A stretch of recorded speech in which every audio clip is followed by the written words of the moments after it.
질문 드리겠습니다. 삼손이라는 사사가 인간적으로 이해가 잘 되지 않습니다. 자기 멋대로 사람들을 죽이고 이방 여자들을 무척 밝히고 결국에는 드릴라의 꾀임에 빠졌는데요. 1. 먼저 삼손이 이방 여인과 혼인하고 싶다고 부모님을 졸랐는데 성경은 이 일이 하나님께로서 온 것이라고 했는데요. 이 말씀은 삼손이 블레셋 사람들을 해치려고 의도적으로 이방 여인에게 접근했다는 것인가요? 아니면 하나님이 초월적으로 그 일에 개입하신 건가요? 삼손 얘기 잘 아시죠? 사사기 봅시다. 사사기 14장 찾아보겠습니다. 사사기 14장 잠깐만 읽어봅시다. 1절부터 제가 읽겠습니다. 삼손이 딥나이에 내려가서 거기 블레셋 딸 중 한 여자를 보고 도로 올라와서 자기 부모에게 말하여 가로되 내가 딥나이에서 블레셋 사람의 딸 중 한 여자를 보았사오니 이제 그를 취하여 내 아내를 삼게 하소서.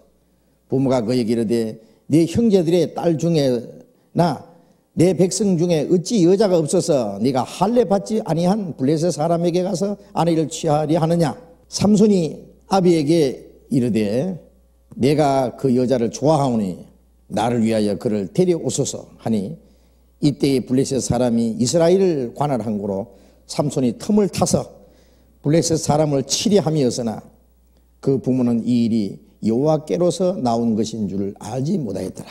삼손은 이스라엘 하나님이 사사로 세웠고, 삼손 힘세다는 건 다 알죠. 엄청난 힘을 가진 사람이고 하나님이 이 삼손을 통해서 블레셋의 세력에서 이스라엘을 구원하시려고 계획하셨습니다. 그런데 삼손이 여기 보면은요, 블레셋 딸 중에 한 이쁜 여자를 보고 마음에 들었어요. 그래서 부모한테 와서 졸라요. 그거 좀 결혼시켜 달라고. 내 아내를 삼게 하소서. 부모의 허락이 있어야 되거든요. 그 부모는 안 된다 그랬어요. 여기 이 백성 중에서 내 백성 중에서 여자가 없어서 할례 받지 못한 이방 여자를 얻으려고 하느냐. 이스라엘 민족이 이방 여자와 혼인하는 건 하나님의 율법에 위반되고 더구나 이 삼손은 사사로서 또 나실인이요. 하나님께 완전히 바쳐진 사람이에요. 이런 사람이 어떻게 이방 여자를 막 결혼하냐고요. 부모를 말을 듣지 않고요. 가겠다는 거예요. 고집해가지고 결국 이제 그 뒤에 일어난 사건을 보면은 그것 때문에 막 한바탕 난리가 나가지고요. 그 다음에 이제 뒤에 자세한 얘기는 집에 가서 읽어보세요. 이제 장가 들기로 했는데 수수께끼를 냈는데 수수께끼를 풀으라 했더니 못 푸는데 그 여자가 꼬셔가지고요. 그 삼손이 사자를 때려 죽이고 거기서 이제 죽은 사자의 입에 벌이 집을 지어가지고 꿀이 나왔는데 강한 자에게서 단 것이 나왔다. 근데 그것을 이제 삼손이 얘기해 줘서 누구 어느 편이든지 이기는 편이, 지는 편이 그 의복 30벌을 주기로 했어요. 그러니까 삼손이 아스글론 사람들을 30명을 쳐 죽이고요. 옷을 뺏어가지고 30명 옷 다 갖다 줬어요. 그런데 정작 장가 가려고 했던 그 여자는요, 다른 남자에게 줘버렸어요. 그러니까 삼손이 여 300마리를 붙들어가지고 꼬리를 묶어가지고요, 횃불을 달아가지고 그 블레셋 사람들의 그 곡식밭에 해가지고 막 곡식을 막 농사 다 됐는 걸 막 다 불질러 버렸어요. 그러니까 그 블레셋 사람들은 그 삼손의 장인이 될 뻔한 사람 때문에 그렇다 해가지고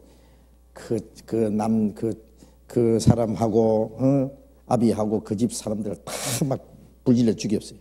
그것 때문에 삼손이 그냥 블레셋 사람을 막 사정없이 죽여버렸어요. 내 원수를 감다고. 그리고 나중에 낙이 턱 빼가지고요, 300명을 막 1,000명을 때려 죽였잖아. 1,000명. 그 다음에 쭉 나오죠. 15장에 쭉 나와요.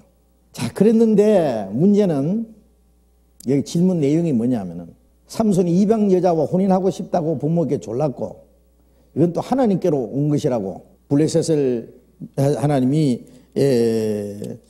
치기 위해서요. 블레셋 사람을 치려고 하나님이 하신 일이라고 이제 나오는데 문제는 그러면 블레셋 사람을 치려고 삼손이 의도적으로 이방 여인에게 접근했느냐?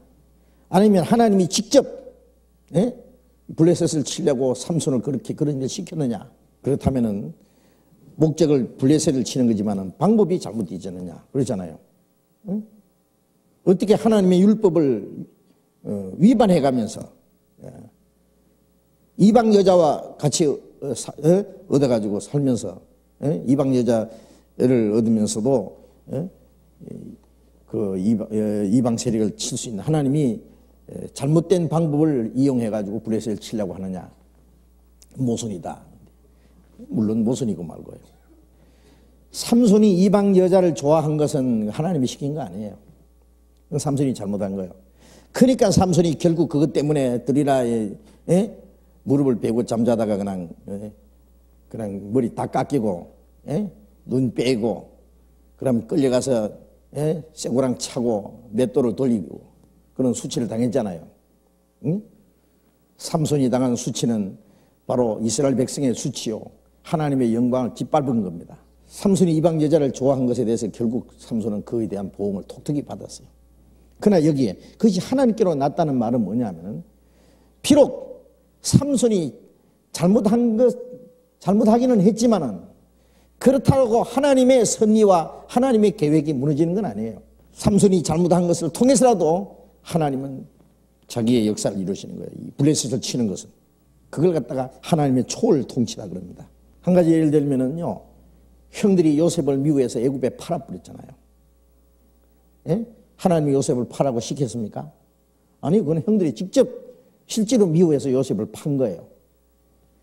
그러나 요셉이 애굽에 팔려가가지고 종이 되고 종살이 하다가 억울한 누명을 쓰고 감옥까지 들어갔지만은 그로 인해서 애굽의 총리가 됐습니다.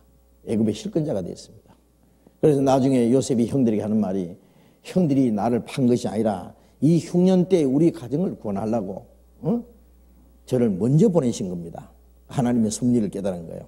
그게 뭐냐면은, 사람들이 잘못해도 그걸 통해서 하나님의 역사를 이루셔요. 그걸 선으로 바꿔요. 인간이 행하는 악을 선으로 바꿔 그걸 하나님의 역사를 이루시는 거예요. 아담이 하나님의 말씀을 불순종하고 타락했지만은 그건 하나님이 시킨 거 아닙니다. 실제로 아담이 잘못한 거예요. 그러나 그것으로 하나님이 실패했습니까? 아니에요. 아담이 실패했기 때문에 둘째 아담 예수님이 오셨고 우리를 구원하는 역사를 이루신 거예요. 하나님 더 큰 역사를. 우리가 생각하면 아담이 죄를 짓지 않고 타락하지 않았다면 예수님이 세상에 오실 필요가 없고, 그럼 우리가 구원받는 일이 없어요. 마귀가 역사를 하고 인간이 하나님을 대적하고 죄 가운데 빠지지만은 하나님은 그 모든 것을 초월해서 하나님의 더 큰 역사를 이루십니다. 그게 하나님의 초월 통치입니다. 그래서 인간이 지은 죄는 죄대로 벌을 받지만은 하나님은 손해보지 않아요. 마귀가 역사하지만은 하나님은 그걸 통해서 더 큰 역사를 이루시는 거예요. 그래서 삼손이 지은 죄는 죄에 대한 벌을 삼손이 받았지만은 하나님은 그걸 통해서 큰 역사를 이루셨어요. 하나님은 손해 보시는 분이 아니니까요. 그리고 여기서 삼손이 예수님의 모형이 될 수 있습니까? 삼손이 예수님의 모형은 아닙니다. 그다음에 삼손의 이 얘기를 통해서 받을 수 있는 교훈은 무엇입니까? 삼손의 그 생애를 통해서 우리가 받을 교훈은, 삼손은 하나님이 세우신 이스라엘 사사고 하나님께 자기를 구별해서 바친 나시린입니다. 그런데 이방 여자를 가까이 함으로 그가 하나님의 말씀을 저버리고, 그리고 들이라의 무릎을 베고 잠을 자다가요, 삼손이의 힘이 어디서 났는지 그걸 알려달라고 들이라가 계속 졸라대서 죽을 지경입니다. 당신은 안 가르쳐주는 거 보니까 나를 사랑하지 않는다고. 그럼 끝까지 그 입을 다물어야 됩니다. 삼손의 힘은 자기에서 온 것이 아니에요. 하나님이 주셨고, 그것은 삼손이 하나님께 자기 자신을 바치는 그 나시린의 그 서약을 지킬 때만 그 하나님의 능력이 있는 거예요. 그 나시린의 그 서약의 표시는 머리를 깎지 않는 거예요. 삼손이 머리가 길었어요. 그래서 실토했어요. 내 머리를 잘라버리면 내 힘이 없어질 거다. 진짜 같이 줘버렸어요. 머리를 잘라서 머리에 힘이 있는 게 아니고요. 이건 하나님께 대한 서약, 하나님에 대한 그 은약속을 저버리는 거예요. 예. 설마 했더니 머리를 싹 다 깎아버렸어요. 깊이 잠들게 했어요. 예. 그래서 삼손은 그 때문에 눈을 빼버리고 블레셋 사람들이요. 그냥 쇠고리를 채워가지고 그냥 맷돌을 돌리겠잖아요. 그러나 삼손이 얼마나 억울하겠어요, 그래. 그 들리라가 자기를 배반했지만은 그보다도 자기가 먼저 하나님을 배반한 거예요. 하나님에 대한 죄를 철저히 뉘우쳤어요, 삼손은. 그리고 많은 사람, 블레셋 사람들이 한 3,000명이 모인 그 궁궐에서 이제 궁궐이 아니라 그 다곤이라고 하는 우상을 숭배하는 그 신전이요. 그래서 이제 삼손을 가운데 놓고 이제 제주를 부리라고 막 보고 깔깔대고 웃는 거예요. 저게 삼손이냐고. 그래서 삼손이 이제 양쪽에 큰 기둥이 있는데 기둥 있는 대로 안내해달라고 그러네. 그래서 양쪽을 붙잡고 하나님께 기도했어요. 하나님, 내게 힘을 주십시오. 이 원수를 갖게 주십시오. 하나님 앞에 지은 죄를 아마 삼손은 철저히 뉘우치고 마지막 하나님 또 한 번 힘을 주셔서 이 원수를 갖게 해주십시오. 그러면서 이제 기도하고는 이 기둥을 탁 잡고는 내가 블레셋 사람과 함께 죽게 원한다고 기둥을 꽉 당기니까 기둥이 빠져버렸어요. 그 큰 다곤 신상이 무너졌어요. 삼손이 살았을 때 죽인 사람보다 죽을 때 죽인 사람이 더 많다고 돼 있죠. 예? 16장에 그런 말씀이 있는데, 그래서 자, 그걸 통해서 우리가 배울 수 있는 것은요, 하나님이 세우신 일꾼도, 그리스도인은 하나님이 우리에게 특별한 일꾼이 아니더라도 우리 모든 그리스도인들은 하나님 우리와 함께 하시고 우리에게 능력을 주셨잖아요. 세상을 이기고 마귀를 이기고 자기를 이기고 죄를 이기고 주님 뜻대로 살 수 있도록 힘과 능력을 다 주신 거예요. 그러나 우리가 하나님을 향한 믿음을 지키고 하나님에 대한 마음의 약속을 지키고 있을 때 하나님이 우리와 같이 계시지, 만일 육신에 빠져 산다든지 세상을 사랑한다든지 삼손처럼 가늠한 여자, 세상과 짝하는 것이 하나님과 원수임을 알지 못하느냐, 세상과 짝하는 것이 가늠한 여자와 같다 그랬고 하나님과 원수 된다는 걸 그랬어요. 우리가 마음으로 하나님의 언약을 배반하면 하나님의 능력은 떠나요. 그리고 마귀의 조롱거리가 돼요. 그 다음에는 우리가 주님 말씀을 순종할 때에 하나님이 우리와 함께 계시고 하나님의 능력이 우리를 통해서 나타나는 걸 알아야 됩니다.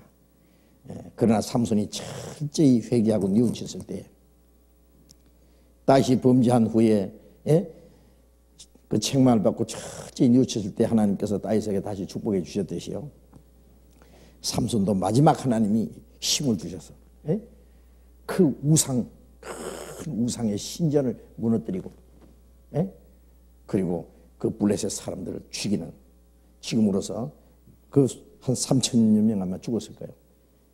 그 모인 사람이 3,000명이 된다 그랬으니까요. 다 죽은 거야, 아마. 그래, 이제 그걸 보면은, 얼른, 이 삼손도, 그 자살 특공대인가? 마지막 자살함으로써, 다 죽였는가? 근데 이 자살이라기보다는 마지막 하나님께서, 그 우상의 신전, 다곤 신상을 무너뜨리고, 하나님의 능력과 영광을 나타낼 수 있는 기회를 주셨습니다. 삼손의 죽음은 고귀하고 장엄한 하나님의 역사를, 하나님의 영광을 나타내는 죽음이라고 할 수 있습니다. 그래서 우리가 비록 하나님 앞에 죄를 지었지만은 철저히 하나님께 뉘우치고 돌이킬 때에 그 자기가 지은 죄로 인한 수치와 모든 것을 갚을 수 있는, 보상할 수 있는 기회를 주시고 능력을 주셔서 주님의 영광을 나타내게 할 겁니다. 그래서 우리가 잘못했을 때는 철저히 돌이키고, 그리고 하나님 앞에 회개할 때에 죽기 전에 우리가 하나님의 영광을 다시 나타내는 그런 역사를 보고 우리가 아마 죽을 수도 있다. 주님 앞에 갈 수 있다고 하는 것을 우리에게 교훈으로 주신다고 생각합니다.